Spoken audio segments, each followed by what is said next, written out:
Mesdames, Mesdemoiselles, Messieurs, bonsoir. Bienvenue donc à Odessa, sur les bords de la mer Noire, pour la rencontre opposant le Tchernomorets Odessa à l'AS Monaco. Deuxième tour de la Coupe de l'UEFA match aller. Vous attendiez certainement Frédéric Jaillant et Alain Giresse, mais les journalistes proposent, le son dispose et malheureusement le son de nos deux camarades qui étaient présents au stade de Tchernomorets, eh bien ce son n'est jamais parvenu jusqu'à nos studios de la rue Cognac-Jay.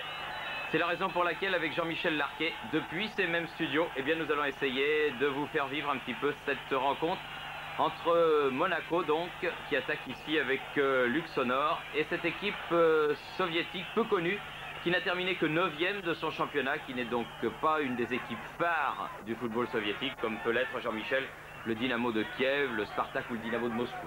Le Dynamo de Kiev qui vient de rapporter d'ailleurs un nouveau titre de champion du RSS, c'est le Dynamo de Kiev qui, après le départ de ses stars, notamment Mikhaïlichenko ou Zavarov, reste quand même l'équipe numéro 1 en Union soviétique.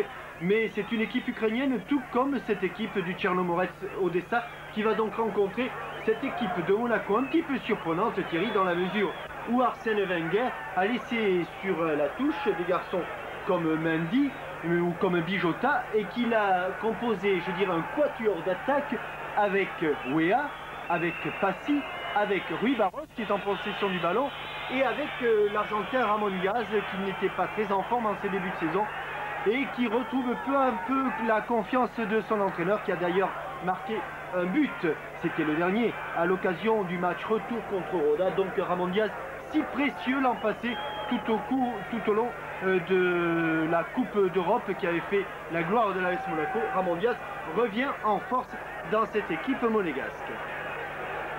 Ramon Diaz donc et Rui Barros présents tous les deux, alors qu'on hésitait un petit peu du côté des Monégasques. Et un match qui s'engage sur un bon rythme entre les Soviétiques, donc tous deux bleus vêtus bien sûr, et les Monégasques sous leur couleur traditionnelle, rouge et blanche. L'arbitre, monsieur Constantin, un Belge. Mise en touche de Telesnenko et un ballon qui circule, Kuznetsov qui remet derrière une longue balle en avant, mais Jean-Luc Ettori est le plus prompt et relance du côté de Luxonor. Parierait plutôt pour Franck Passy là, Thierry. Ah bon? Oui, vous avez raison, tout à fait, Luxonor le voilà, et Luxonor lui fait la remise en jeu. George Weah, Passy derrière lui, interception des joueurs du Tchernomorets et plus précisément de Kuznetsov. Emmanuel Petit qui a tenté de sauver ce premier coup de pied de coin, comme l'on dit dans le pays de monsieur Constantin le Belge, mais qui n'y est pas parvenu. Donc premier corner tiré par Tsimbalar, pied gauche, corner rentrant. Et vous voyez que le vent est légèrement favorable à l'équipe du Tchernomorets. Dégagement d'abord de Luxonor et ballon mis en sortie de but par le capitaine Ichiak.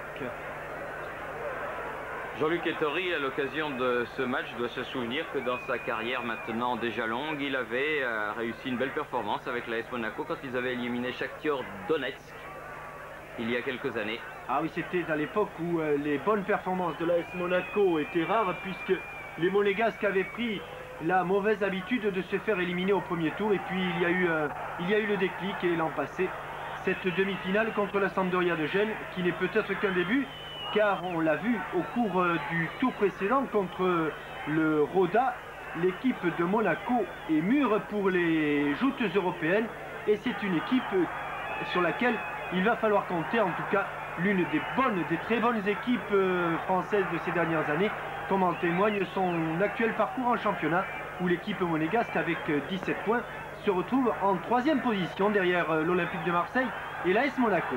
Et on ne dira jamais assez la difficulté de cette Coupe de l'UEFA, avec Ramon Diaz ici, bousculé sous les yeux de monsieur Constantin. L'arbitre ne dit rien, mais là il pénalise Marcel Dib.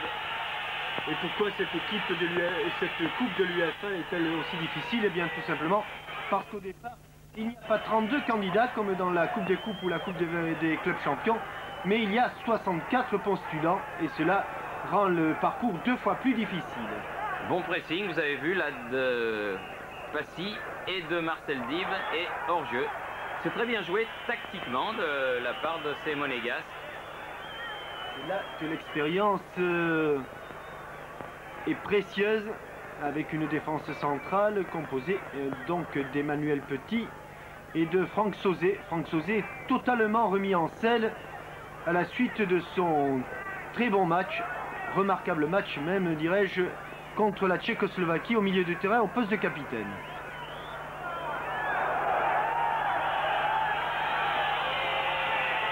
Ballon mis en touche par Chelepnitsky, le milieu de terrain défensif du Tchernomorets Odessa. Et Luxonor avec Passy, c'est bien fait, dans un petit couloir, mais ballon perdu. Récupéré par le grand Bouchkov là-bas, mais la défense monégasque veille. Emmanuel Petit. Sonore. Cherche Wea. Wea qui avait pris le dessus sur Chelepnitsky. Ah oui, mais sans doute hors jeu. Et qui est signalé ici hors jeu par M. Constantin. C'était bien joué. Oui, mais il semble que Franck Passy, donc, qui avait pris ce ballon, était en meilleure position et que solliciter à nouveau Georges Weah, ce n'était peut-être pas la meilleure solution. La preuve, c'est que les Ukrainiens bénéficient donc de ce hors-jeu et peuvent relancer. Autre élément important, on l'a vu tout à l'heure sur le premier corner, Thierry, il n'y a pas beaucoup de vent. On dirait que les conditions de jeu sont très bonnes, si ce n'est cette qualité de la pelouse qui semble un petit peu ondulée. Le ballon a des rebonds tout à fait bizarres, donc la technique monégasque aura sans doute du mal à s'exprimer. Remise en jeu du numéro 9, Goussier. On aura de toute manière, en ce qui concerne les clubs français, du mal à trouver une pelouse aussi étrange qu'avait été celle de Kiev lorsque Saint-Étienne avait joué là-bas. Ah, erreur, Thierry. Il avait fallu, à Simferopol, oui, où il avait fallu, avec des moteurs d'avion, dégager la neige avant le match. Avec des réacteurs. Oui. Mais c'était une bonne méthode pour rendre la pelouse praticable, au moins pendant 1 heure de jeu. La dernière demi-heure, bien sûr, c'était beaucoup plus discutable. Mais les soviétiques qui n'ont pas toujours des conditions de jeu idéales connaissent les subterfuges pour bien rendre un petit peu le spectacle à ce football. Et les Monégasques qui repartent. Ramon Diaz. Et la balle sort, oui, sortie en touche en faveur de l'association sportive de Monaco. De Puel bousculé et qui va donc bénéficier d'un nouveau coup franc pour l'instant évidemment. Les contacts sont sévères mais rien à voir avec ce que l'on avait vu à Magdebourg hier soir entre les Girondins de Bordeaux. C'est pas bien Gérald Passy, il n'a pas pu redresser ce ballon contré par Bouchkov. Donc balle en avant, tête d'Emmanuel Petit, Luxonor. Ah, bizarre ce qu'il a fait la Luxonor. Ouais. Il a fait en tombant en tête pied gauche, c'est involontaire mais c'est une balle qui arrive donc dans les mains de Jean-Luc Ettori, des Monégasques qui semblent très tranquilles, très sereins, même s'ils savent que Odessa n'a pas été une des grandes équipes soviétiques de cette saison. Il faut se méfier, la preuve, les soviétiques sont toujours à la pointe du football. Ils viennent d'ailleurs de remporter le titre de champion d'Europe espoir au bénéfice de la Yougoslavie. Et leurs équipes avaient réussi un très joli tir groupé, un petit peu à l'image de ce qu'avaient réussi les clubs français lors du premier tour de ces coupes européennes 90-91. Et c'est toujours du côté gauche, du côté de Luxonor et de Gérald Passy que s'oriente l'attaque. Bon centre de Gérald Passy, cherche la tête de Georges Weah, dégagement de Koustetsov, récupération Claude Puel. Et maîtrise du jeu monégasque actuellement avec encore Gérald Passy pour un centre. Il cherche Rui Barros, mais évidemment Rui Barros 1m59, c'est pas suffisant pour prendre ce ballon aérien. Une interception de Goussieff. Tout de suite, balle récupérée par les Monégasques. Marcel Dib. Balle profonde, bien un bon pied droit pour Rui Barros qui a redressé ce ballon. Il a tenté une reprise Ah oui, acrobatique. bien en avant. Dommage. Sans doute de Patrick Valéry. Le défenseur, jeune défenseur, et qui s'impose de plus en plus au poste de titulaire. Et coup de sifflet donc de Monsieur Constantin pour un nouveau coup franc en faveur des joueurs de Tchernomorets Odessa et des tribunes très copieusement remplies. Grichko, le gardien de but de cette équipe du Tchernomorets, qui n'a pas eu grand chose à faire, pas plus d'ailleurs pour l'instant que Jean-Luc Ettori. Ballon dans les pieds de Telesnenko. Et maintenant dans les mains de Grichko. Alors que l'on atteint la 10e minute de cette première période. Sur un score toujours nul de 0-0. Ramon Diaz, le pied gauche, contré un petit peu au départ. Ah, il cherchait pas si là. Et c'est la défense soviétique qui revient avec le grand Getchko là. Ballon perdu. Tente, bonne talonnade. Marcel Dib. Oui, c'est bien fait. Rui Barros. Aïe, juste au moment où Georges Weah met son tir, ballon dégagé. Et Franck Sauzé qui prolonge tranquillement ce ballon. Vous avez vu quand même le nombre de rebonds qu'a fait le ballon entre Franck Sauzé et Jean-Luc Ettori. Ah, ballon pris et faute de Sonor qui avait perdu le ballon face à Yeremin. Yeremin, le numéro 11. Un croche-pied. Sonor qui est convoqué au parloir par Monsieur Constantin. Et qui est libéré immédiatement. Kuznetsov. Ah non, pardon. Numéro 9, ce n'est pas Kuznetsov, c'est Goussieff qui joue en position de milieu de terrain, reprenant ainsi un petit peu le numérotage cher aux Tchécoslovaques lorsque Joseph Mazopoust, avec le numéro 9, jouait milieu de terrain, jouait le piston. Et je suppose que Goussieff doit être un admirateur de Mazopoust, alors il joue au milieu de terrain, mais il joue avec le numéro 9. Mazopoust avait été avec Yachine l'un des rares footballeurs de l'Est à obtenir le ballon d'or de nos confrères France Football. Ils sont devenus des joueurs très représentatifs du football de l'Est européen. Ceci expliquant sans doute cela. Et une touche en faveur de Monaco avec Sauzé, très sûr de lui. Et Emmanuel Petit, bien revenu après une blessure qui l'a privé des dernières rencontres internationales alors qu'il était sur les petits papiers du sélectionneur national Michel Platini. Et un Gérald Passy qui revient bien. Hein, tout à fait, sur le flanc gauche de l'attaque monégasque, qui donne encore un superbe ballon là à Luc Sonor, qui aura du mal à redresser la course du ballon. Mais Telesnenko est obligé de le mettre tout de même en corner. Coup de pied de coin, dit Monsieur Constantin. Luc Sonor pose ce ballon, il va se placer sans doute au premier poteau. Un ballon qui n'est pas bien dans l'arc de cercle. Il faudrait qu'il soit à l'intérieur. Il n'y est pas, mais enfin, on ne discute pas. Corner tendu au premier poteau. Et Yeremin est là pour dégager son temps. Yeremin qui amorce donc la contre-attaque avec Getchko. Et un changement d'aile pour son numéro 4. Ichiak. Et bonne sortie de Jean-Luc Ettori dans les pieds de Goussieff. Et une équipe monégasque fort sereine qui digère très bien ce premier quart d'heure à l'extérieur de cette rencontre de Coupe d'Europe. L'équipe de Monaco, on vous en a parlé tout à l'heure, qui avait donc éliminé le Roda JC, club néerlandais. 3-1 à Roda, ou plutôt 1-3 à Roda, et 3-1 à Monaco, les deux mêmes scores, pendant que le Tchernomorets Odessa éliminait les Norvégiennes de Rosenborg, 2-1 et 3-1. Goussieff là qui a essayé de jouer avec Yeremin, mais encore une fois, ce sont les Monégasques beaucoup plus de maîtrise technique dans la circulation de balles du côté de Monaco. Le seul problème, c'est quand on veut adresser des longues balles, on a du mal à bien placer son ballon. Et ce n'est pas le cas que pour les Monégasques. Vous avez vu ici une maladresse de Ichiak, le capitaine de Tchernomorets Odessa. Marcel Dib. Ah non.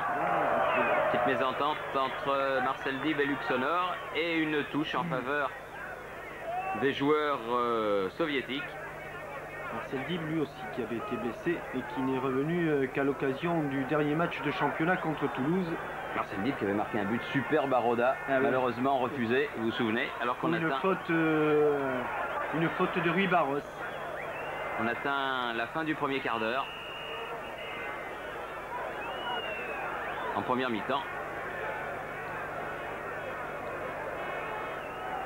Et que ce soit côté soviétique ou côté monégasque, alors bon, c'est un petit peu différent. Côté monégasque, on attaque pratiquement uniquement sur le flanc gauche, sans doute dû à l'influence de Gérald Passy et au pied gauche de Ramon Diaz, alors que du côté soviétique, on n'attaque que sur le flanc droit. Là, ce serait plutôt l'affaire de Telesmenko. Autant dire que dans le sens longitudinal, les deux équipes n'évoluent que sur cette moitié la plus proche des caméras. Encore une balle en avant de Sonor vers Passy. Récupération de Puel. Puel en profondeur. Mais le gardien soviétique Grishko. Des faux airs de Jean-Michel Moutier.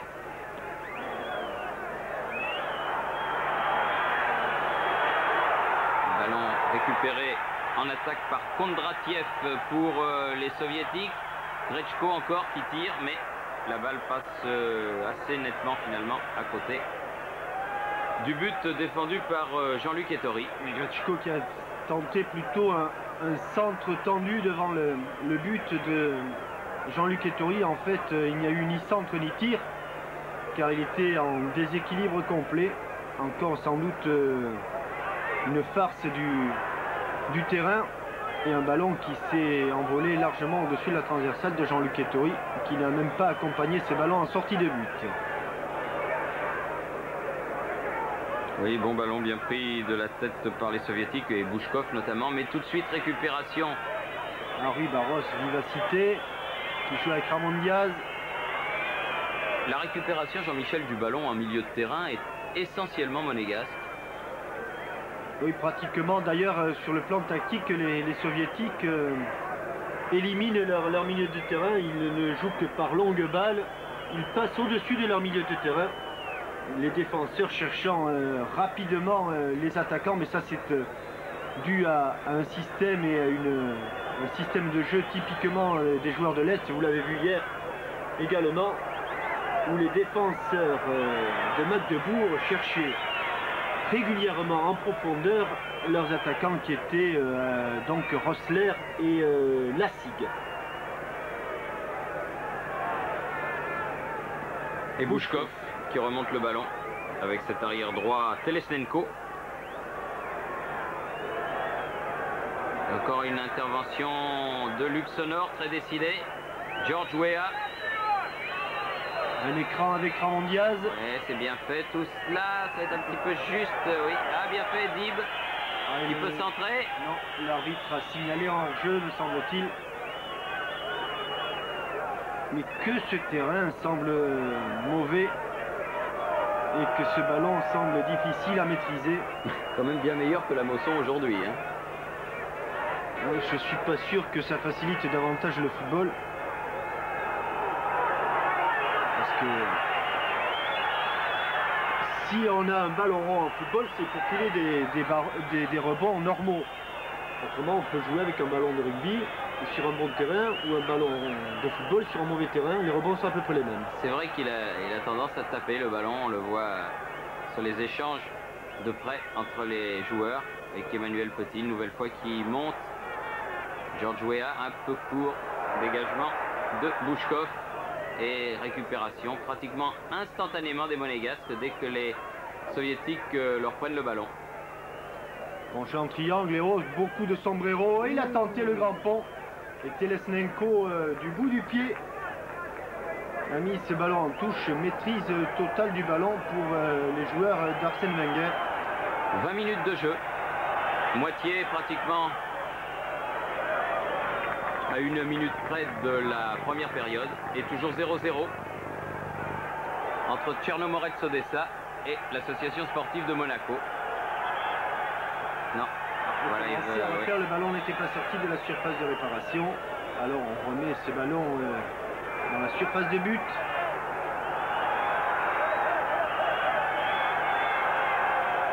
Ballon récupéré encore par les soviétiques là.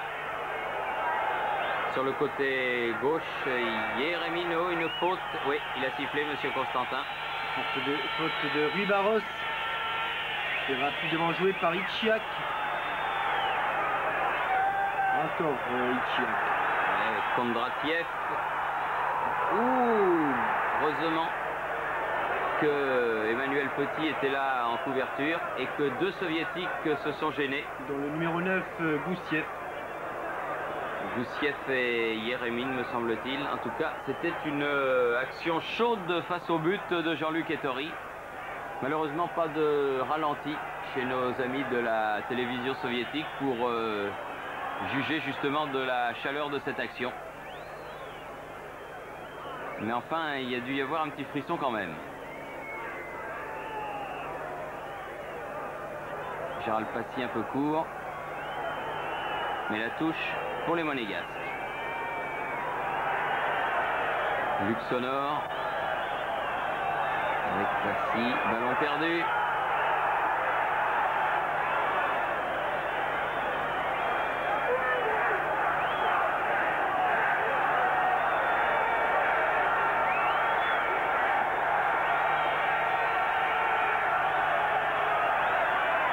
Encore une faute, mais cette fois-ci de Gérald Passy. Ouais.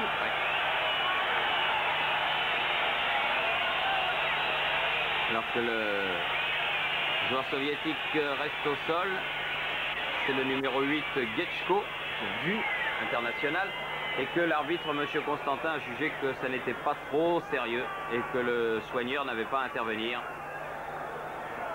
On voit la faute de Gérald Passy ici, qui manque carrément le ballon et qui attrape donc la cheville de Getchko.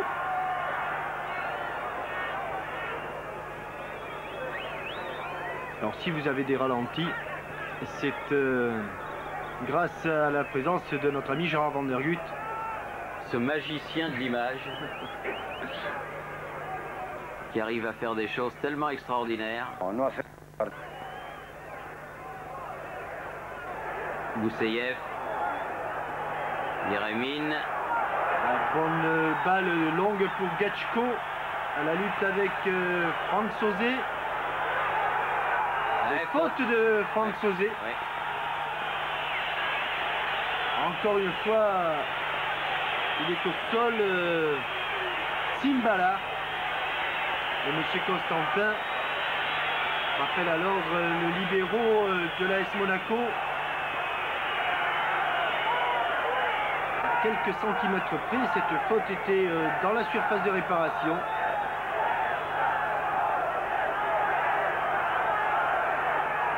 Simbala qui va... dangereux puisqu'il se situe à proximité, vous le voyez, du rectangle. Sorte de petit corner légèrement ouvert. Sont montés les grands gabarits soviétiques sur cette balle et bon dégagement de la tête de Sauzet. Balle piquée. Cette fois-ci c'est Emmanuel Petit. Goussiev. Sauzet encore. Il n'y aura personne pour la relance. Une balle qui va directement en touche. Touche faite par Bouchkov. Ah oui, là c'est une faute soviétique. C'est Claude Puel qui reste au sol. Et un coup franc pour les Monégasques. Et vous voyez comme le jeu a du mal à se libérer, à se développer. Pourtant les Monégasques ont visiblement des intentions offensives. Mais ils sont freinés dans leur ardeur par un terrain qui les gêne considérablement. pour enchaîner les passes sans contrôle, les déviations. Ah oui, bien fait ça, de Ichiak. la part de Ichiak. Mais contré tout de suite. Valérie. Rui Valérie Barros. qui est venu épauler ses attaquants. Rui Barros aux prises là-bas avec Telesmenko. Et coup franc pour Chernomorets Odessa qui se dégage par un long dégagement de Grichko, le gardien, récupéré au milieu du terrain par les Monégasques. Ramondia, son pied gauche qui cherche sur le côté. Gérald Passy. Il aura du mal à se retourner. Il a bien fait de... Ah, bien fait, bien prolongé par Marcel Dib. La tête de Wea. Et non, Yérémine qui peut dégager ce ballon. Ah, le ballon en maîtrise complète des Monégasques. C'est d'ailleurs assez surprenant à l'extérieur et entre une équipe française et une équipe soviétique. Rappelez-vous les matchs, les derniers matchs, je pense qu'il y avait des Bordeaux-Dniepropetrovsk où un très bon Bordeaux avait été qualifié au pénalty avec Chalana, vous vous souvenez? Et les Chalana encore. Et les Bordelais avaient eu beaucoup de mal. Et là, par contre, les Monégasques semblent être, je dirais pas les maîtres du terrain, mais pratiquement. Et pourtant, ils sont à l'extérieur. Oui, mais peut-être que le football de club français a progressé depuis cette époque. Je ne dirais pas peut-être à coup sûr. Par contre, là, il y a eu un choc terrible. Un soviétique est au sol et Patrick Valéry qui est allé au contre, boite lui aussi. Et Grichko, très sportivement, dégage en touche pour que l'on aille soigner son partenaire. Il y a eu du grabuge là-bas sur un tacle de Valéry. D'ailleurs, monsieur Constantin appelle le soigneur. Autant vous dire que pour nous, c'est bien difficile de savoir qui a été touché. Côté monégasque, on est sûr qu'il y a Valéry dans le coup qui a attrapé la cheville de ce pauvre joueur soviétique. On le revoit ici, amorti de la poitrine et visiblement ce doit être le numéro 6, Chelepnitsky.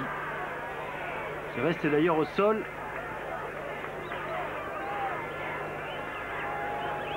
Mais visiblement, je crois que quand j'ai vu partir Patrick Valéry, il me semble que lui aussi a laissé quelques forces dans ce choc. Le banc de touche avec Dominique Bijota, Mendy et le blond Benjamin Clément. Et monsieur Constantin qui demande un petit peu aux Monégasques. Les Monégasques qui demandent surtout aux soignants monégasques de venir s'occuper de Valéry. C'est le banc du Chernomorets.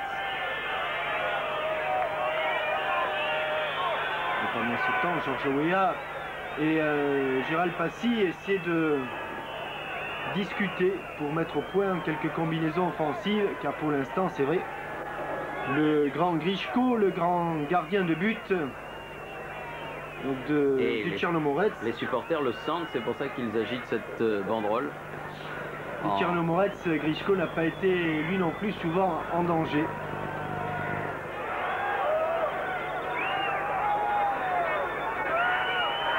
Tout est rentré dans l'ordre. Le joueur soviétique, dont on ne saura jamais qui il était, a repris sa place. De même d'ailleurs que Patrick Valéry.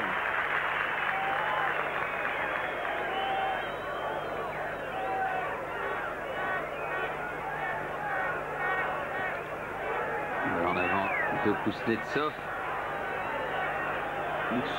Luxonor qui fait une bonne première période, qui s'oppose bien aux attaques et qui participe bien au jeu offensif là. Et qui est surtout très sollicité parce que tout se passe sur le plan offensif de son côté et sur le plan défensif de son côté. Hors-jeu, monsieur. Yérémine signalé hors-jeu et coup franc en faveur de l'AS Monaco à l'intérieur des 16 mètres.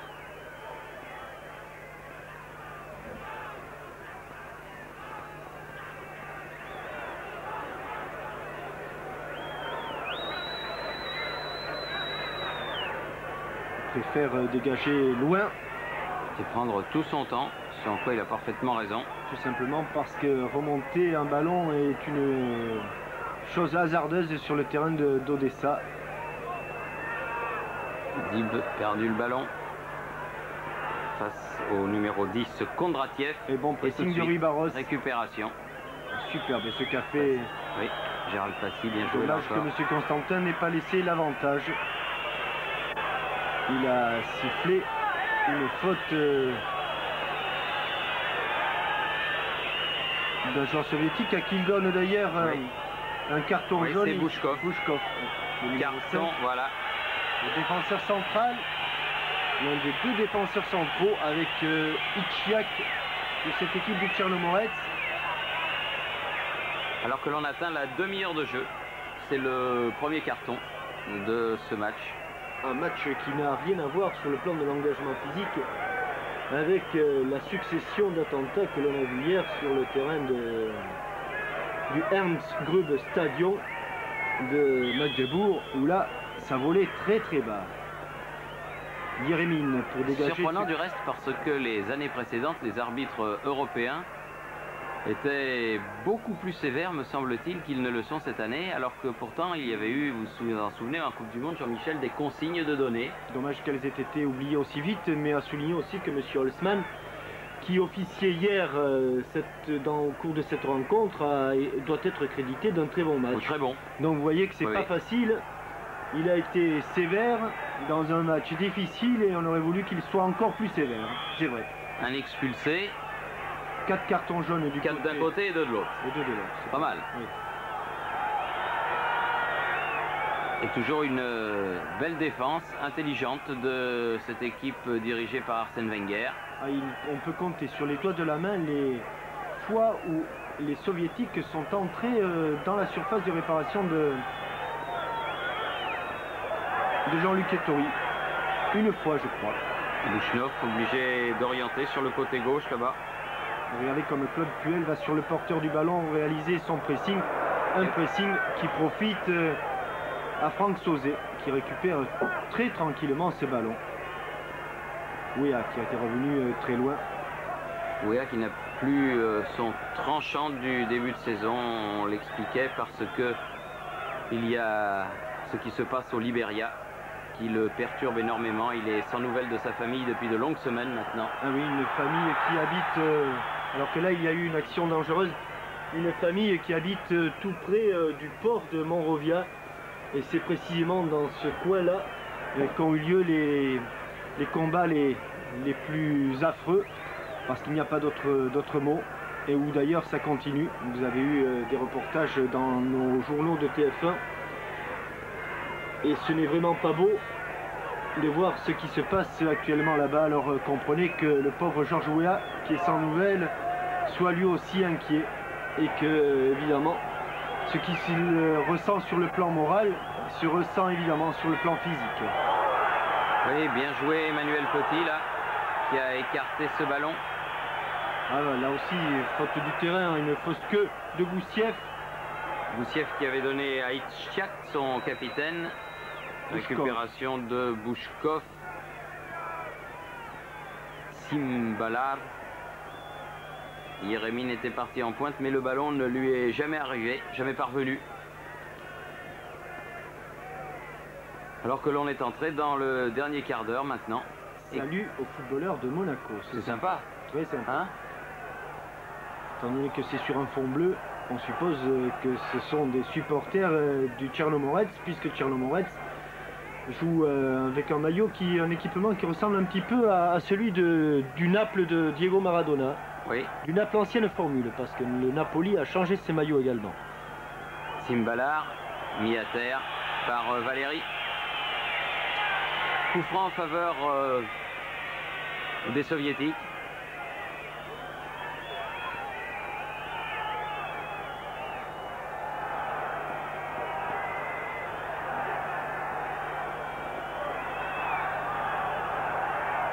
Simbalar. C'est la tête de Claude Puel. Et la balle qui file à nouveau sur le côté gauche des Soviétiques avec une frappe de Yeremin là, mais la balle est contrée. Frappe de Yeremin contrée au départ. et qui passe donc largement au-dessus de la transversale de Jean-Luc Ettori. Les soviétiques qui bénéficient tout de même d'un nouveau corner tiré par Tsinmalar. Il a tiré son coup franc du pied gauche et il va tirer son corner aussi du pied gauche. Donc ce sera un corner sortant. Une balle fuyante pour la tête de Georges Weah. C'était Weah. Oh, reprise terrible de Kuznetsov de loin, mais contrée immédiatement. Et légère pression sans grande conséquence du Tchernomorets, avec une position de hors-jeu qui nous avait échappé, mais qui n'avait pas échappé à l'excellent arbitre belge, monsieur Constantin. Alpassi, très bon. Digne représentant des meilleurs directeurs de jeu belges. Il a toujours été expert en la matière. Aïe, aïe, aïe. Là, je peux vous dire, les deux. Merci. C'est un traité pour un rendu. Ouais. Vous avez vu le pauvre Yérémine qui a fait exactement 2 secondes après ce que venait de faire Rui Barros. Dib. Une faute. Oui. Faute du numéro 3 Kuznetsov sur Marcel Dib. Alors qu'il est 17h38 à Odessa. 2 heures de décalage entre la France et l'Union soviétique à cette époque de l'année.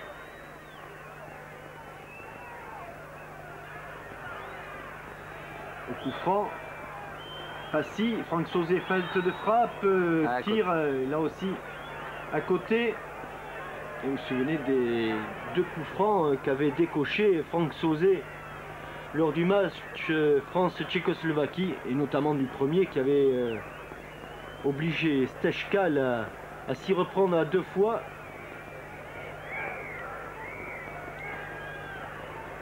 Sous la menace d'ailleurs de Pascal Vairua, me semble-t-il, si mes souvenirs sont exacts. Grishko a dégagé. Sauzet. Bonne relance du libéro monégasque. Sonore. Dib. Beaucoup de maîtrise collective dans cette équipe de Monaco. Oh, c'est bien fait ça. Ramon Diaz. Les deux soviétiques de Ramon Diaz qui revient sur lui-même pour orienter de l'autre côté. Bonne période et bon travail. Il a été tenté de mettre la main. Hein. Et il a le sauvé, grand George, il a sauvé la touche. Un ballon qui passait bien haut devant lui. Touche concédée par Telesnenko. Encore environ 8 minutes avant la fin de cette première période et toujours rien de marqué.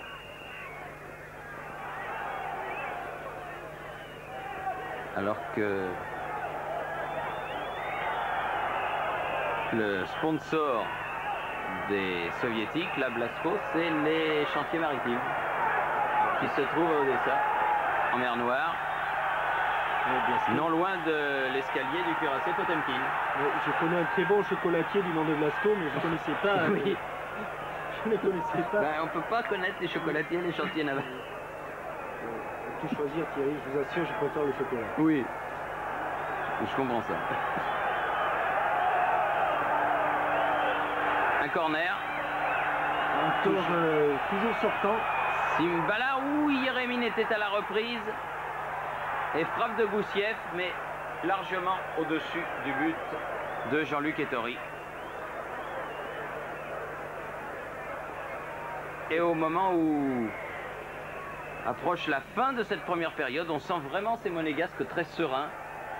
On a l'impression qu'il ne peut pas leur arriver grand-chose sur ce terrain.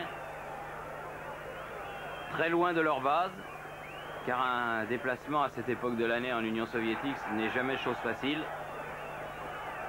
Il y a une remarque, Thierry. Je pense qu'Arsène Wenger, qui n'a pas souvent vu, je crois qu'il a vu une seule fois cette équipe du Tchernomorets, donc il n'a pas pu tellement juger des qualités, a voulu jouer l'offensive. C'est rare à ce niveau-là de voir 4 attaquants. On vous les a cités au début, on vous les cite à nouveau.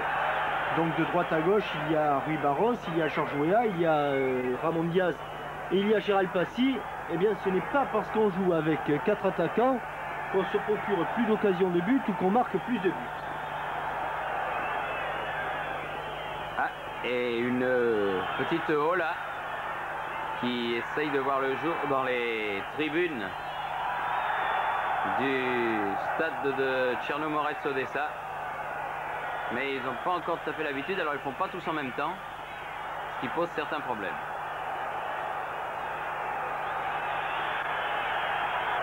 Patrick Valéry. Bonne sortie. Contrée, mais ballon toujours monégasque. Puel, latéral, sonore. Ouéa. Ouh là là, un petit peu, oui. Ah oui, oui. Il n'a pas échappé. Très bon ce monsieur. Et il voit tout, hein. Constantin, arbitre international, bien sûr. Chez Lepnitsky, qui dans le dos avait fauché Georges Ouéa.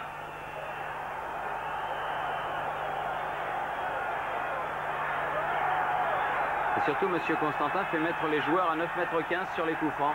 Ça, c'est très bien. Passy. Piqué pour Sonore. Sonore qui croise trop son tir.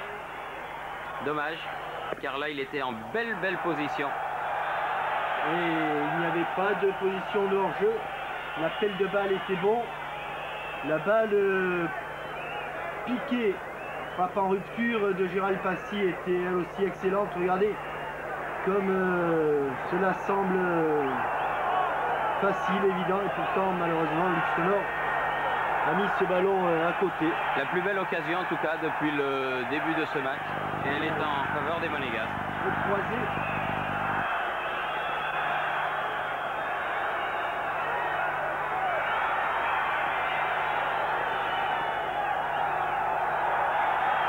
Dib sur le côté droit, un ballon qui sort en touche.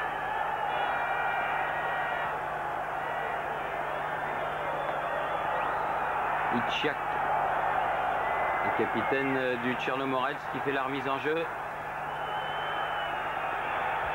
Ah oui. Obstruction.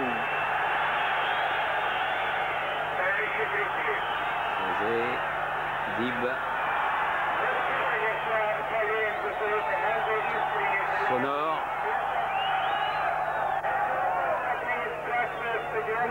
Passy. Goussiev qui met en touche. La balle de Sonore était un petit peu trop molle. Enfin, c'est pas suffisamment appuyé. Ouais, Diaz qui se bat bien. Sonore encore sur le côté gauche. Tente le lob de loin. Et là, il y est vraiment pour rien. Encore un ballon qui a sauté de 5 ou 10 cm au moment de la frappe. C'était bien joué parce qu'il avait vu que Grichko était avancé. Jérémy. Le ballon prolongé tranquillement par Franck Sauzet pour son capitaine. Et ça repart, toujours du côté de Sonore. Petit. Dib. Sauzet. Passy. Superbe ballon de Gérald Passy pour Patrick Valéry. Ah, c'est bien fait. Un peu fort le centre. Ah, Ouéa qui n'a pas bien pu juger de la trajectoire de ce ballon. Goussiev repart. Bonne intervention de Rui Barros. Une 1-2. Encore Ramon Diaz empêtré dans cette remise alors que Rui Barros avait demandé le 1-2. Rare, très rare de voir une équipe française. Je ne sais pas s'ils sont venus chercher un score nul et vierge les Monégasques, mais en tout cas ils quadrillent parfaitement le terrain et ils ne laissent aucune initiative aux Ukrainiens. Jean-Luc Ettori, il y a fort longtemps qu'il n'avait pas passé une après-midi aussi tranquille. Une mi-temps de Coupe d'Europe sans intervention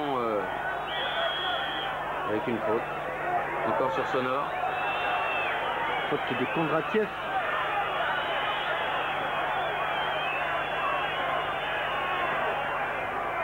Gérald Passy qui tire tous les coups de pied arrêtés et qui a pris à son compte le rôle de meneur de jeu. Et là, à nouveau Passy. Ah oui. Joué, l'arbitre laisse l'avantage. Ramon Diaz. Diaz qui peut s'entrer en retrait. Et une reprise de Rui Barros là. Juste au-dessus. Avec au Dommage. départ un bon ballon qui avait décalé Rui Barros et un centre en retrait. Ballon bien redressé par l'international argentin pour Rui Barros qui a enlevé un petit peu trop son tir.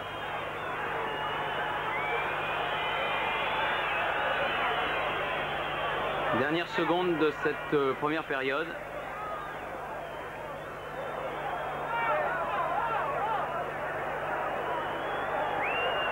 Il est revenu Georges Weah. Ouais.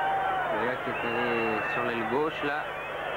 Avec Dib qui renverse le jeu. Il cherchait Rui Barros. Chiak. Telestenko.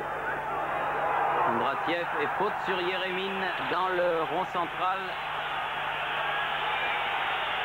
Faute de Claude Puel. Oui, et j'ai l'impression que Claude Puel va avoir droit à un carton, me semble-t-il. Il reste au sol, le monégasque, mais l'arbitre a sorti son petit carnet. Ennuyeux pour Claude Puel, qui avait déjà un, non? Oui. Oui, hein. C'était à Roda, au cours de la première période également. Oui. Il avait reçu un carton jaune. On peut donc dire que pour le match retour, Claude Puel, pour cette faute sur Yeremin, sera contraint et forcé par les règlements de l'UEFA de regarder ses petits coéquipiers jouer sans lui.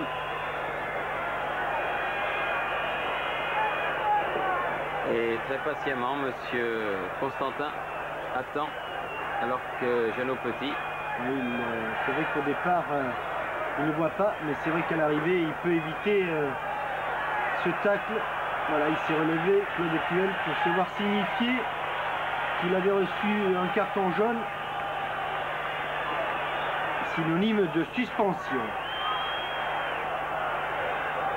C'est sans doute la dernière action de cette première période avec Bouchkov, parce que vous voyez, on joue depuis 1 minute 30 au-delà du temps réglementaire. Ballon dans l'axe.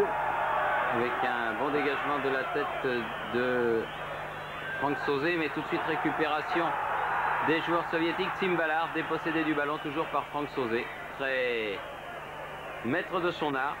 Et au milieu de la défense qui avait été un petit peu vexé des critiques qui s'étaient abattues sur lui après le match de championnat contre l'Olympique de Marseille.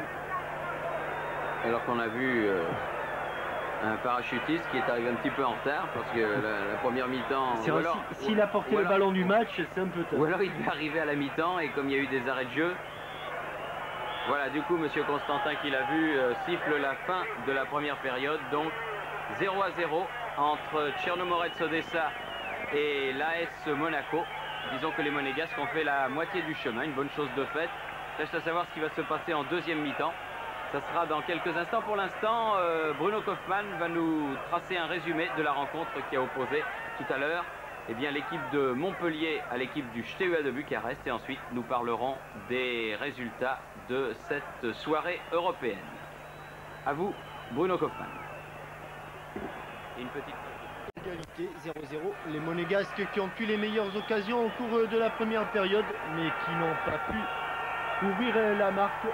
Et des joueurs soviétiques qui n'ont pas mis en danger le gardien de but et capitaine Jean-Luc Ettori, qui a passé 45 minutes tout à fait tranquille.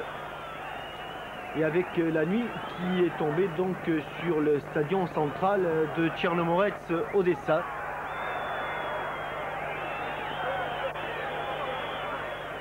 Sortie en touche et remise pour Patrick Valéry. Dans un mouchoir de poche, Rui Barros qui sort ce ballon pour Marcel Dib.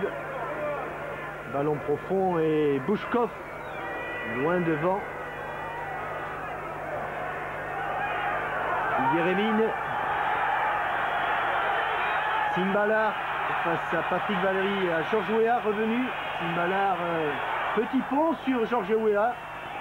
Et faute ou sortie de but, ou sortie de touche plutôt. C'est la touche qu'a indiqué M. Constantin. Tsimbalar. Et un public, Jean-Michel, qui commence à manifester, qui voudrait bien voir ses favoris prendre au moins un minime avantage. Pour prendre un minime avantage, il faudrait au moins se créer des occasions, ce qui n'est pas le cas. Et Patrick Valéry reste au sol. Non, ce n'est pas Patrick Valéry, autant pour moi, ce doit être donc Franck Sauzet. Sauzet qui a pris un petit coup dès le début de cette deuxième période.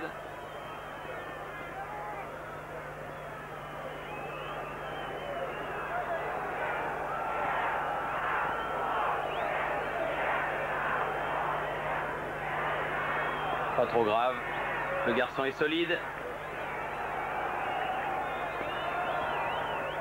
Et le match a l'air de passionner Jeannot Petit. Qui consulte ses notes.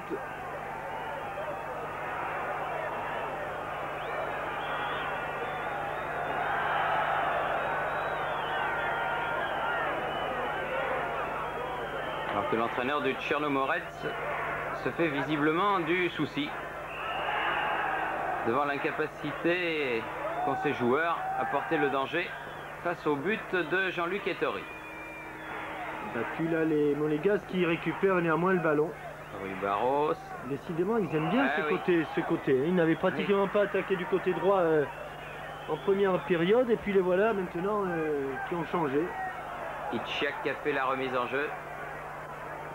C'est le côté du banc de touche et c'est sans doute la raison pour laquelle les joueurs veulent se montrer à leur entraîneur Itchiak. Nouvelle remise en jeu du capitaine.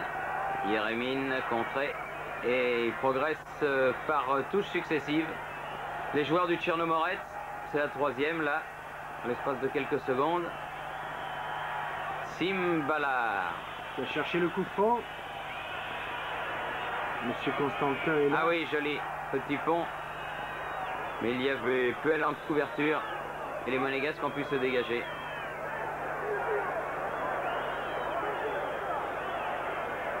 Butchov. Telesnenko. Et en retrait, Kuznetsov pour son gardien Grishko qui peut dégager. Oh, une glissade de Franck Sauzet. Simbalar a failli être mis en possession d'une balle qui aurait été dangereuse pour Ettori, mais heureusement, elle ne lui est pas parvenue. Et encore une relance approximative, hasardeuse.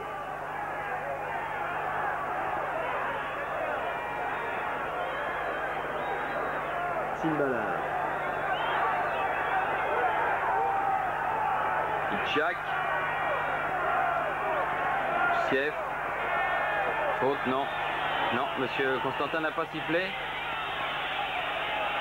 Un ballon de contre avec ah oui, un grand pont de George Weah a bousculé à la limite des 16 mètres. L'arbitre là encore ne siffle pas. Par contre, et là, il va siffler. Ah oui, là il siffle cette faute de... Oh non, ça c'est dur. Parce que, bon, c'est vrai que Weah a commis une faute là. Oui, c'est vrai que juste quelques secondes avant, c'est l'attaquant libérien qui avait été accroché et qui lui n'avait pas bénéficié d'un coup franc. George Weah donc averti à son tour, il est le deuxième dans l'équipe de Monaco après Claude Puel. Heureusement lui il n'avait pas de petit carton jaune au dossier, donc pas de problème du moins pour l'instant pour le match retour.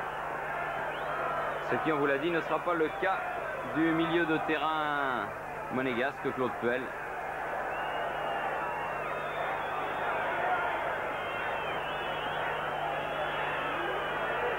Kuznetsov. Bonne accélération. Les ballons quand même perdus. Contrée, récupération soviétique. Le pressing monégasque oblige les soviétiques à reculer. Et Bouchkov a donné un long ballon aérien qui profite à Franck Sauzet. Et au passage, Yeremin avait donné un coup de pied. Le coup franc sera donc à proximité de la surface de réparation d'Ettori. Avec Sauzet au ballon.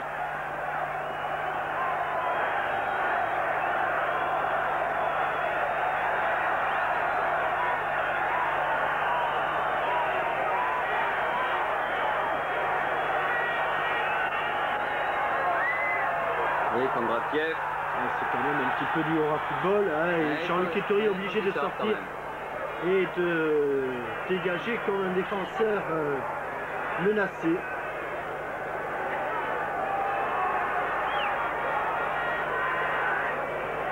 Lucien. Encore Sonor qui a dégagé ce ballon et Dib qui amorce la contre-attaque. Maintenant, Georges Weah. Oui. Qui se méfie de la vitesse de course de ce joueur et qui, pour le stopper dans son élan, ont décidé de jouer la ligne. Bouchkov, long ballon. Chiak. Il a manqué sa talonnade. C'est pas vraiment ce qu'il voulait faire, le numéro 8, Getsko. La balle est récupérée, bien fait. Gérald Passy, dommage. Il a le contre pour lui, c'est bien. Ah, il met derrière Ramondia, dommage. Et il fait le plus difficile. Tim Ballard de vivre.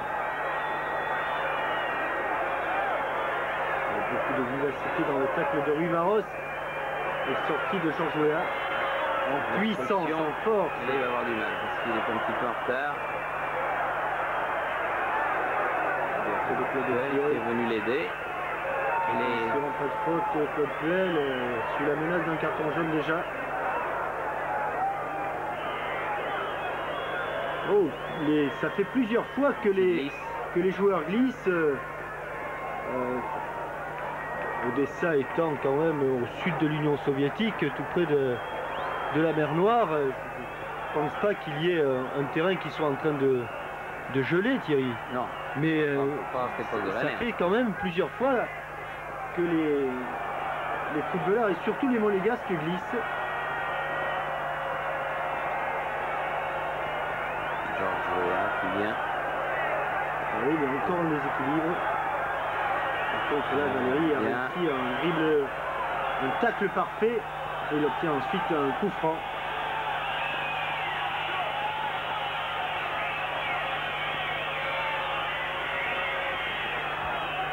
Rythme assez soutenu dans ce match avec Sonor qui s'est fait bander le genou gauche. On appelle ça un strapping ou une contention adhésive. Il ne l'avait pas en première mi-temps. C'est un genou qui lui a donné quelques soucis. Et pour éviter la rechute, pour éviter l'entorse, il est allé voir lui le kiné. Deux bonnes bandes d'élastoplaste, ça remplace pas les ligaments, mais ça donne, ça rassure un petit peu. Longue balle en avant pour Tim Ballard. Encore une glissade d'Emmanuel Petit. Kondratiev a récupéré ce ballon, pas pour longtemps.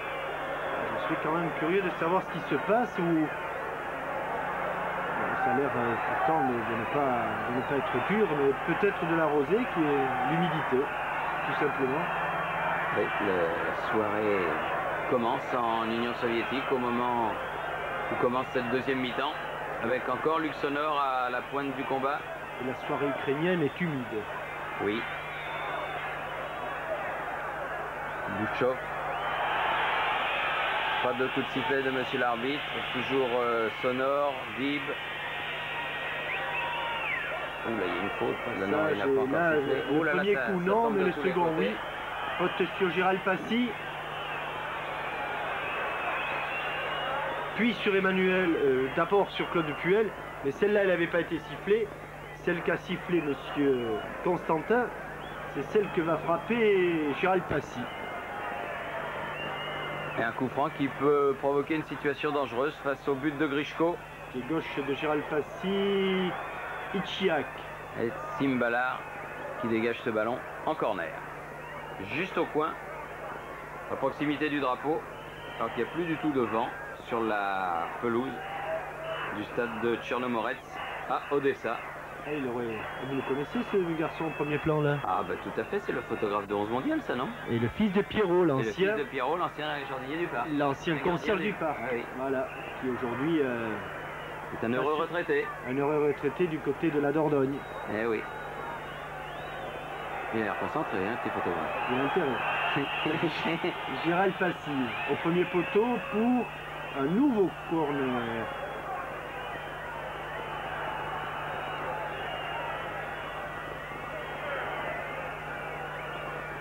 Toujours son pied gauche.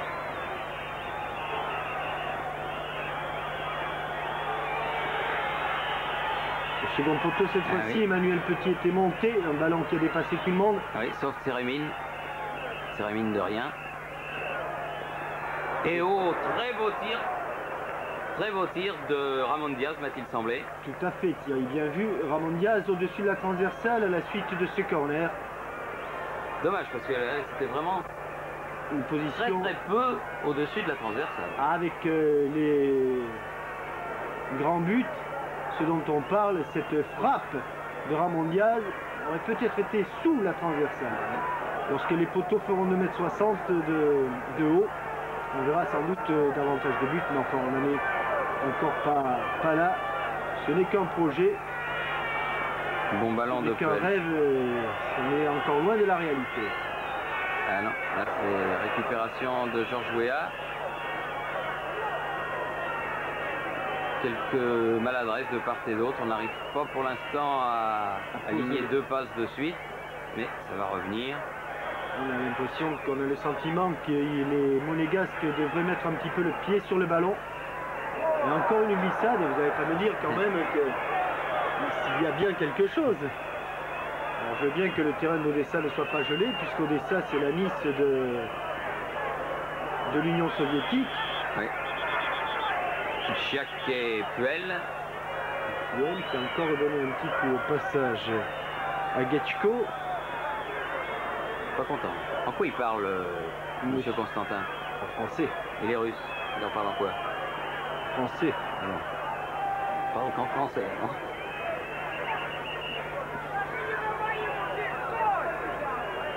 François Valéry. Non, pas français. Non, pas François Valéry. François Valéry, c'est autre chose. C'est notre musique, François Valéry. Voilà. Ouais. Mais bon footballeur, hein? Bon footballeur. Je pense que je lui ai parlé de Patrick Valéry. Patrick Valéry.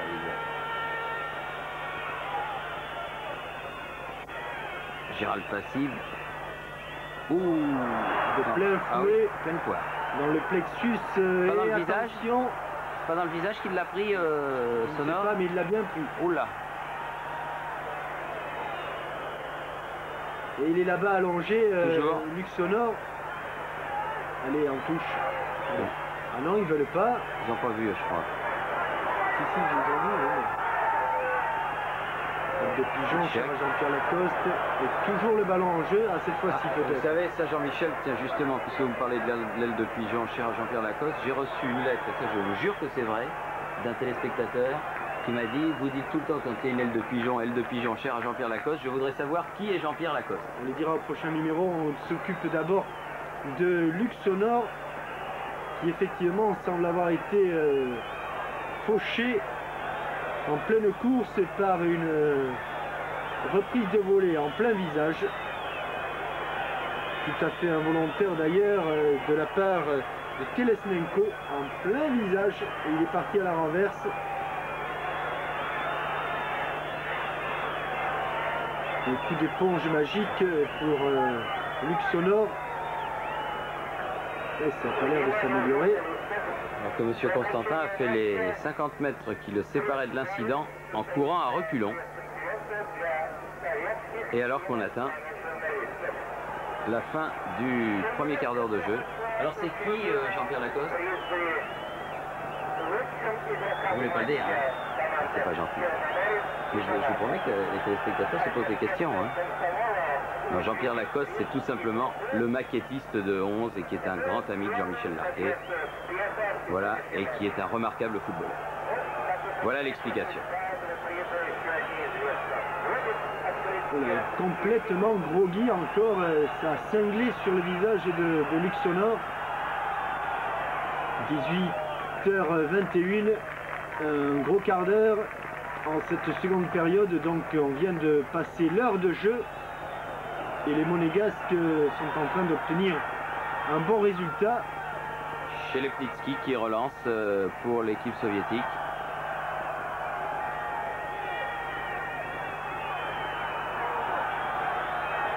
Et les Monégasques qui se battent avec beaucoup de cœur, beaucoup de conviction, beaucoup de cran pour garder ce bon résultat. Bonne action encore de Gérald Passy. Alors, un petit peu manqué par George Weah.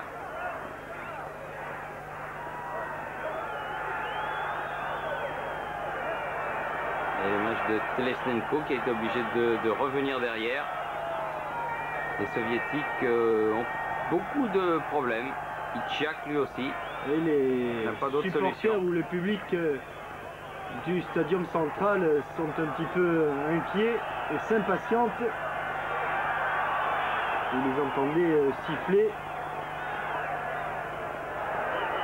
Bouchkov loin devant. Les coups de sifflet de monsieur Constantin. Alors que Luxonor, un petit peu KO, traîne la jambe. Ah oui, il a pris le ballon dans la figure, mais il traîne la jambe. Bah oui. Mais c'est peut-être pas au même incident de jeu qu'il a eu mal à deux endroits. Le ballon c'était dans la figure et puis c'est ce strapping qui s'est fait mettre qui certainement avait sa raison d'être. Valérie. Barros prise avec Itchiak. Quelques kilos en plus pour le soviétique. Et toujours cet arrière droit Telesnenko. Obligé de retourner derrière avec son gardien Grishko. L'un des gardiens prometteurs, paraît-il, de la nouvelle génération soviétique.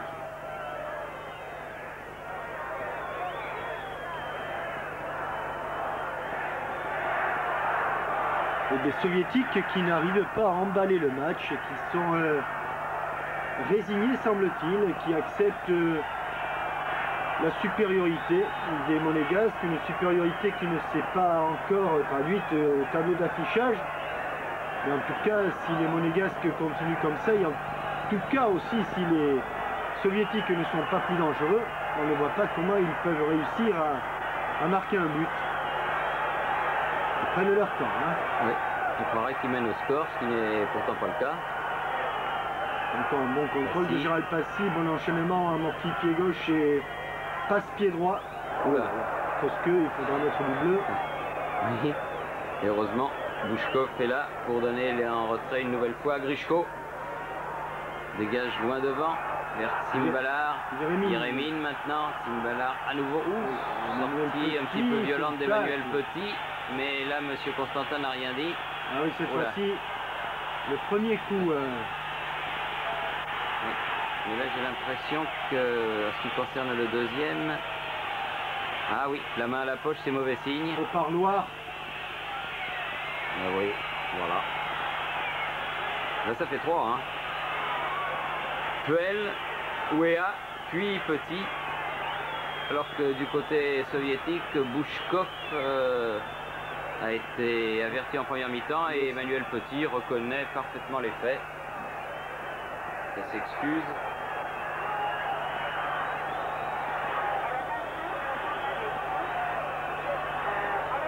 Vous avez vu comment on parle d'un changement du côté, en tout cas on montre qu'il va falloir changer ce joueur. Est-ce que le diagnostic est bon ou pas bon? En tout cas le coach s'inquiète, il a envoyé les remplaçants s'échauffer. Ah là, Ola marche beaucoup mieux là. Vous voyez l'entraînement, ce que ça peut donner? Première mi-temps, ils n'arrivaient pas à la faire et maintenant. Alors que l'on revoit cette faute sur Kuznetsov. Mais celui qui restait au sol, ce n'est pas Kuznetsov, c'est le numéro 8, Getchko.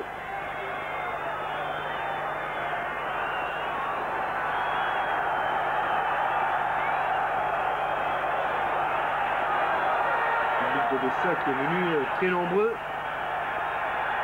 Entre 35 et 40 000 spectateurs pour ce match de Coupe d'Europe. Là voilà la première faute d'Emmanuel Petit. Oh, ouais, à hauteur des hanches.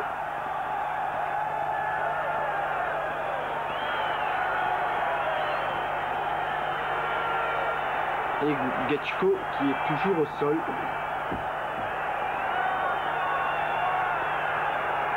Un arrêt de jeu qui se prolonge.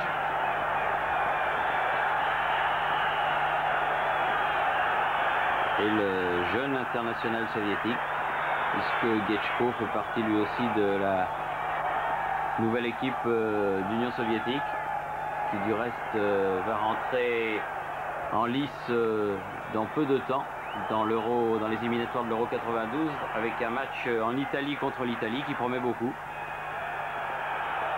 Des Italiens qui, eux, ont réussi un difficile match nul à Budapest, Oui.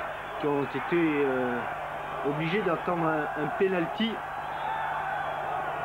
marqué par Baggio pour égaliser. Alors qu'on se souvient que quand on avait vu l'équipe de Hongrie contre la France, elle ne nous avait pas fait grosse impression, mais c'est vrai que les Hongrois ont pu progresser Les Hongrois en qui 6 avaient mois. ouvert la marque par leur libéraux Dilts. Vous voyez là, monsieur Constantin, il fait bien reculer le mur monégasque. Et le mur respecte, il est même à plus de 9,15 m, mais il vaut mieux plus que moins. Ça c'est bien. Passy, Diaz, Rui Barros et Claude Puel dans le mur. Feinte, Getchko directement. Ah, complètement raté. Oui, Getchko qui n'a visiblement pas récupéré. Et encore une faute de Gérald Passy. Sur Bouchkov cette fois.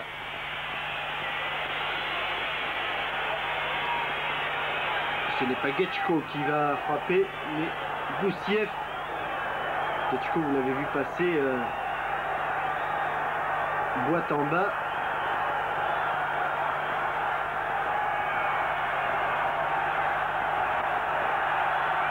Bon poteau. Personne pour Simbalar, mais de l'autre côté. Sifflet.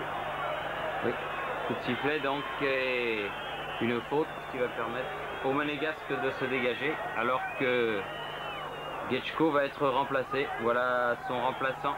Il s'agit de Korolenchuk, qui donc à 20 minutes de la fin va faire son entrée à la première occasion à la place du numéro 8 Getchko. Petit. Passy. On avait cherché l'espace libre. Mais Telesnenko était le plus rapide. Encore Gérald Passy que l'on voit beaucoup. Accroché, oui. Un bon coup franc là pour les Monégasques. À 22-23 mètres. Légèrement décalé sur le côté gauche. Le changement que vous annonciez, Thierry va intervenir. Getchko, blessé dans ce choc avec Emmanuel Petit, va sortir pour être remplacé par Korolenchuk. Et c'est pour ça que M. Constantin attend avant de faire tirer Numéro ce coup franc.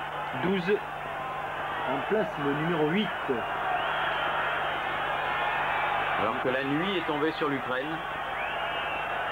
On a vu l'arbitre de touche inspecter les crampons, la semelle de Korolenchuk. Et monsieur Constantin, Comme tout à l'heure. ce sont des murs qui sont bien à distance. Ramon Diaz avec son numéro 10 en discussion avec Franck Sauzé. Sauzé ou Diaz, Diaz ou Sauzé. Oh là là, manqué. C'était Sauzé et c'était manqué. Ouais, ça fait deux coups francs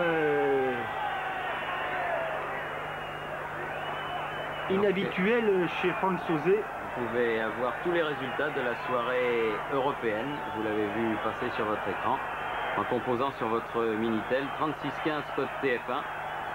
Et vous saurez tout de votre équipe européenne favorite, puisque cette heure-ci, tous les matchs de ce premier tour, sauf Lech Poznan Olympique de Marseille qui aura lieu demain soir et sur TF1, tous les matchs sont maintenant terminés. Non, il en manque un autre, Thierry, je crois qu'il concerne le Sporting du Portugal, Ah oui, le Portugal qui joue toujours très beaucoup tard. plus tard. Oui. Il joue à 22 h. Donc peut-être qu'avant la Oui. fin de Oui. la rencontre, nous donnerons Ça ne doit pas être loin quand même de se terminer. pour les amis portugais qui aiment tant le football et qui ont de si beaux clubs, nous essaierons de vous donner le résultat. Non, ce n'est pas du violon, Thierry. C'est vrai qu'ils ont des beaux clubs. Ah bah oui, Porto, Benfica et le Sporting du Portugal, c'est quand même des clubs qui ont quelques Coupes d'Europe à leur actif. Et s'ils ont gagné des Coupes d'Europe, ce n'est pas par hasard. Itchak.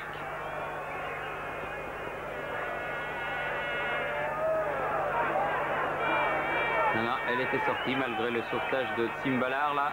Puel peut faire la remise en jeu. Wea. Eh oui. La faute est donnée à Wea. Et en faveur de Bouchkov. Il se tient le pied droit.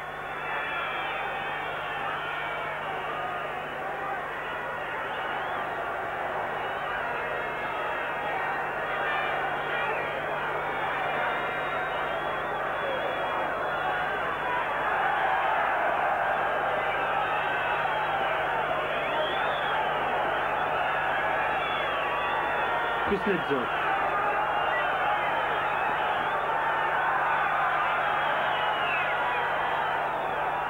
Timbalar toujours obligé de donner derrière. Telesnenko. Il est bien couvert par Emmanuel Petit. Un ballon que les Monégasques vont essayer de mettre au sol. Voilà qui est fait. Bien fait par Ramon Diaz. Seldiv accroché. La main. Et Bouchkov. C'est joué rapidement. On a perdu un petit peu le ballon. On le retrouve sur ce centre, cette déviation. Ah, cette reprise pied droit de Ramon Diaz. Contré au dernier moment. Ah, mais là, avait été signalé hors jeu. Dommage. Drapeau de touche s'est élevé pour signaler le hors-jeu de l'attaquant monégasque. Limite, puisqu'on sait que les règles ont changé. On le regarde ici. Et sur la même ligne, on n'est plus hors jeu maintenant. Plus en principe, non. Alors, en principe, de toute façon, le but n'était pas marqué, donc. Mais c'est tellement difficile à juger sur la ligne ou 10 cm devant ou 10 cm derrière que ce changement n'a pas apporté grand chose pour l'instant. Bon centre de Timbalar, tête d'Emmanuel Petit là. Bien groupé autour de leurs deux défenseurs centraux, Petit et Sauzé. Sauzé qui n'a pas pu éviter cette touche. Retourné, qui profite à Marcel Dib, qui lui aussi dégage, mais pas n'importe où.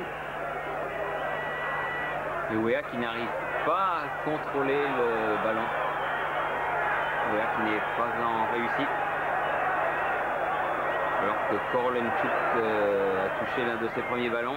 Ah, bien fait, facile. Par contre, Gérald... Ah oui, super.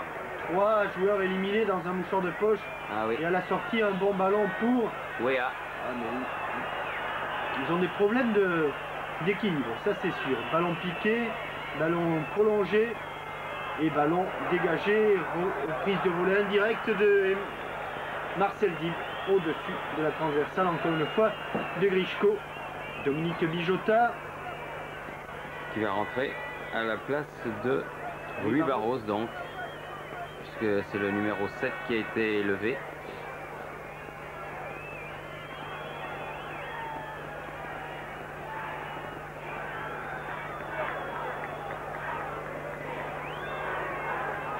Dominique Bijota.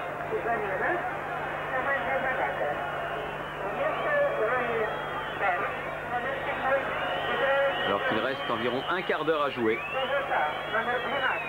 Telesnenko pour Tchernomorets Odessa avec toujours ce score nul et vierge de 0-0.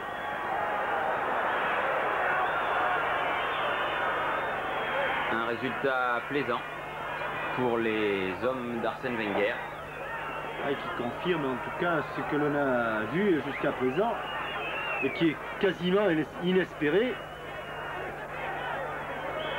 parce que les clubs français ont un parcours ils n'ont superbe. Toujours pas perdu un match depuis le début des Coupes d'Europe cette année. Oui, surtout dans ce deuxième tour. Bon, le premier tour, il y avait des têtes de série, c'était un tirage relativement favorable. Encore faut-il ne pas perdre à l'extérieur.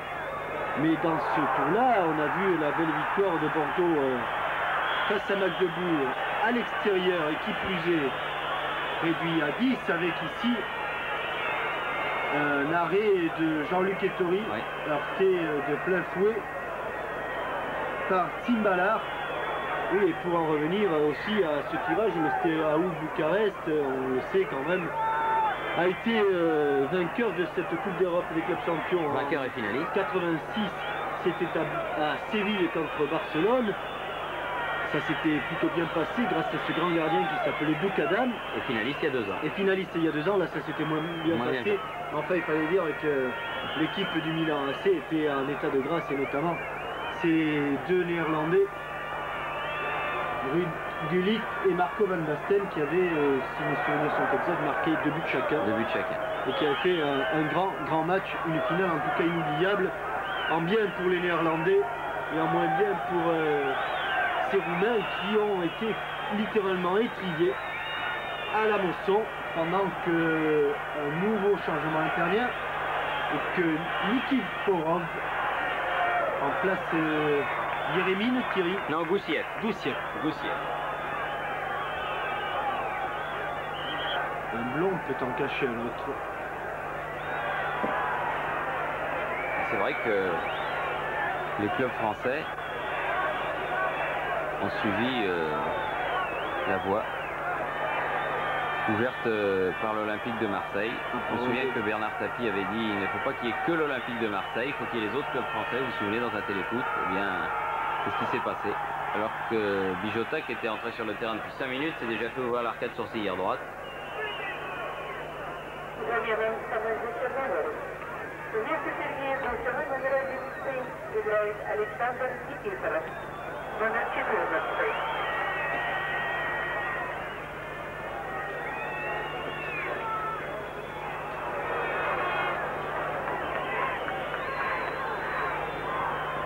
Et les minutes passent.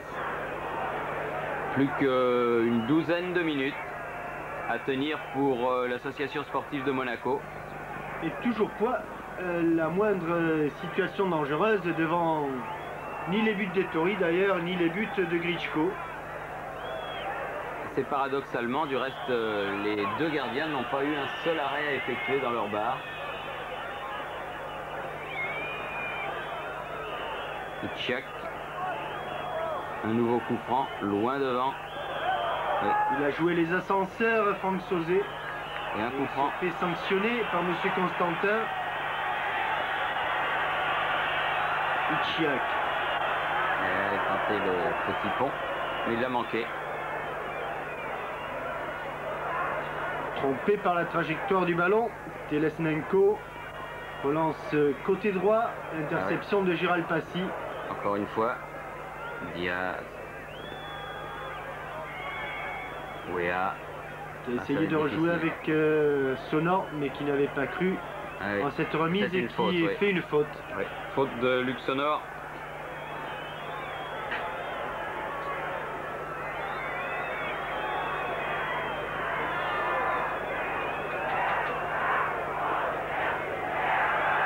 Telesnenko, Ishtiak. Et interception de Dib. Valérie. Ballon trop profond qui profite à Ichiak.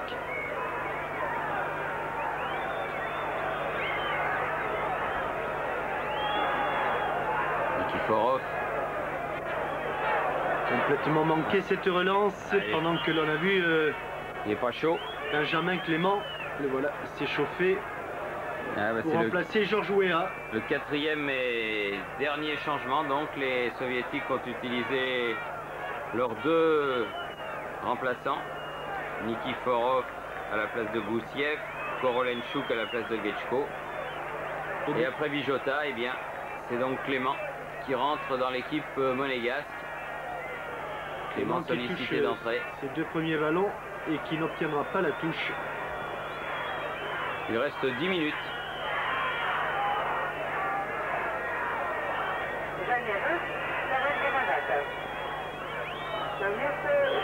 Faute de Clément, qui lui aussi est sous le coup d'un carton jaune.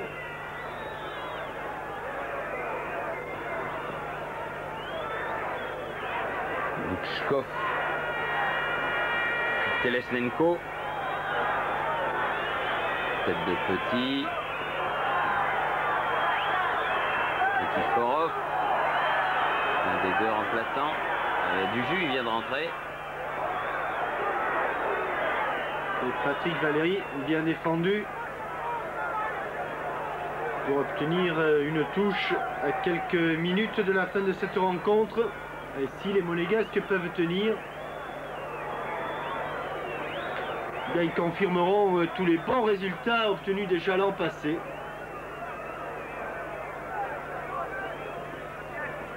À signaler aussi en ce qui concerne les coupes européennes, comme nous le disions tout à l'heure, les matchs retour de ce deuxième tour auront lieu au début du mois de novembre, 6 et 7 novembre exactement. Et ensuite, au mois de fin novembre, début décembre, il y aura un troisième tour, mais uniquement pour cette coupe de l'UEFA. Alors qu'en ce qui concerne la Coupe des Coupes et la Coupe d'Europe des clubs champions, eh bien, ça se déroulera au printemps maintenant, alors que le dernier match que vous attendiez, Jean-Michel, nous arrive de Lisbonne. Et c'est encore un gros score qui va pas faire plaisir aux Roumains, décidément, qui ont fait le plein ce soir. Polytechnica. Oui, Timisoara, ils en ont pris quand même 7 à Lisbonne face au Sporting. Polytechnica Timisoara qui avait éliminé au tour précédent l'Atlético de Madrid. Oui, et là, là, ils ont pris 7-0. 7-0 match aller. Au stade Avalieda, ils ont pris 7-0. Écoutez-moi, ça va très très mal pour les Roumains. C'est la déroute du football roumain, que ce soit au niveau des clubs ou au niveau de l'équipe nationale. Vraiment. Parce que c'est vrai que quand on n'est pas bien dans sa tête, on n'est pas bien dans ses jambes.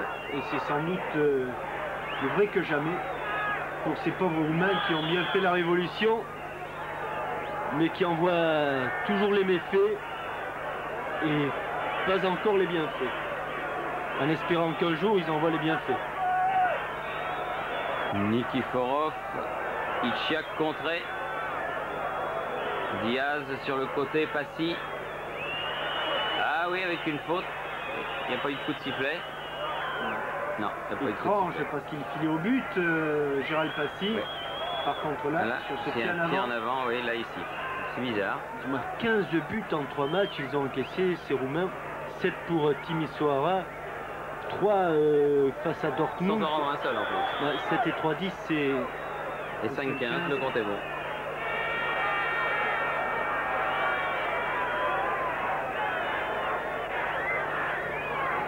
Comme quoi, quand on est au sommet, c'est difficile d'y rester. Et difficile d'y arriver également. Bouchkov, long coup franc en avant. Il y avait une faute de Franck Sauzet qui n'a pas été sifflée par M. Constantin.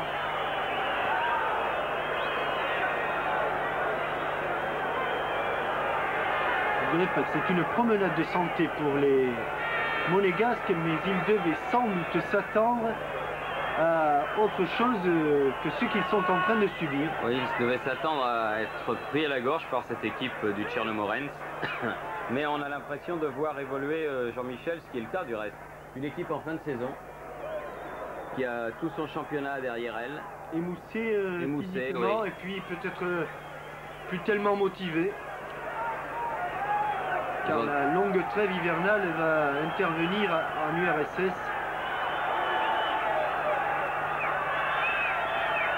Et ces joueurs semblent un petit peu démobilisés, ce qui fait bien l'affaire des Monégasques.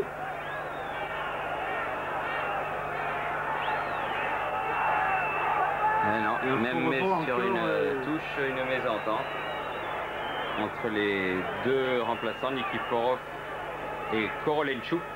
Et la balle en sortie de but pour Jean-Luc Ettori, qui laisse à Franck Sauzet le soin d'effectuer ce dégagement. Frappe puissante de la tête de Clément. Les soviétiques repartent. Kondratiev. Kondratiev sur le côté gauche. Le crochet. Il n'est pas passé la première fois, il obtient tout juste une touche avec son capitaine Ichiak. Ichiak, le 1-2, double 1-2 et corner.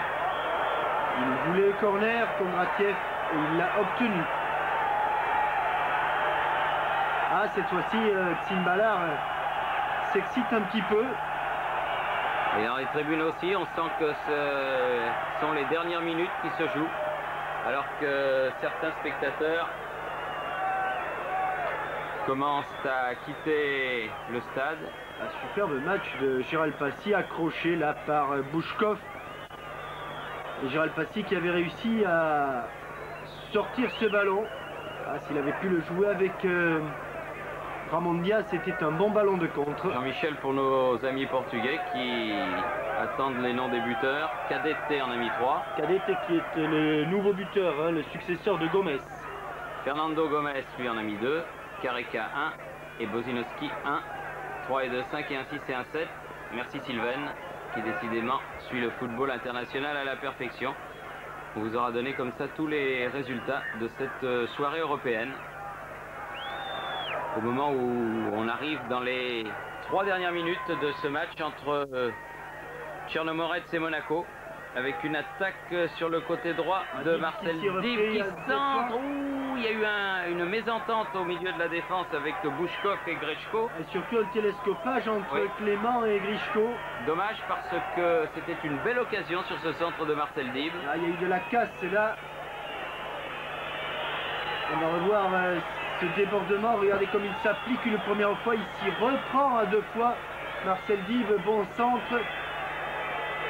C'est après avoir dégagé de son point droit que Grechko heurte Benjamin Clément.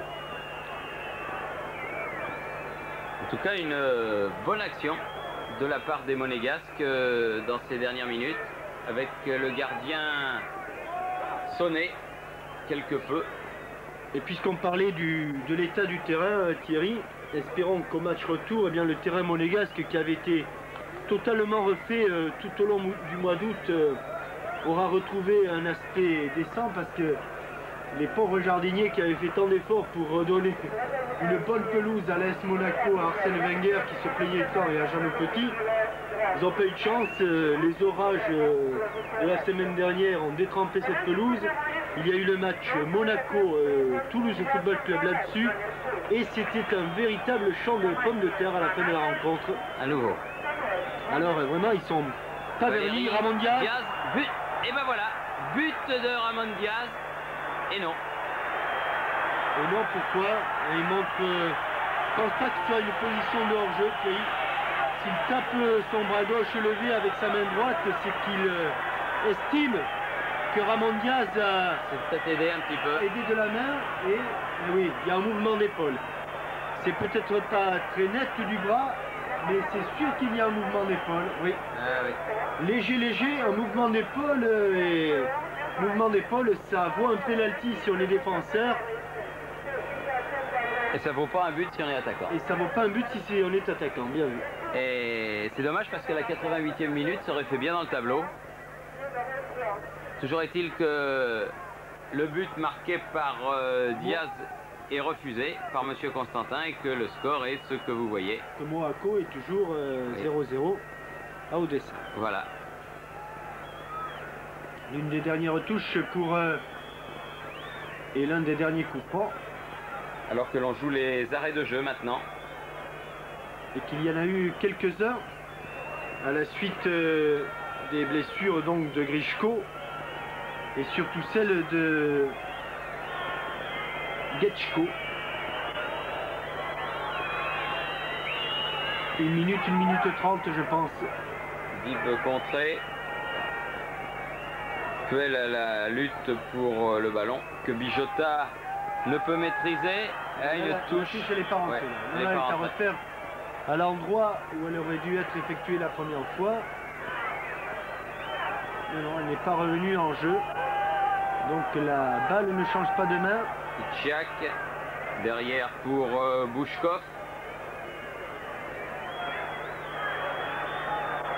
Et Grechko, alors que ça fait 1 minute de plus. Et que c'est terminé. Et voilà, c'est fini. Donc, eh bien, bon résultat de l'AS Monaco en Ukraine, 0-0. Qui confirme en tout cas les 2 autres résultats des clubs français que vous connaissez déjà.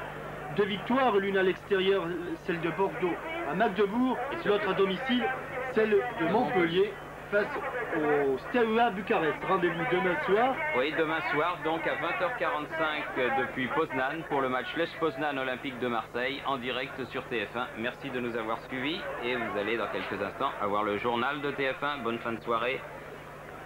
Jean-Claude Narcy vous présente le dernier journal de TF1.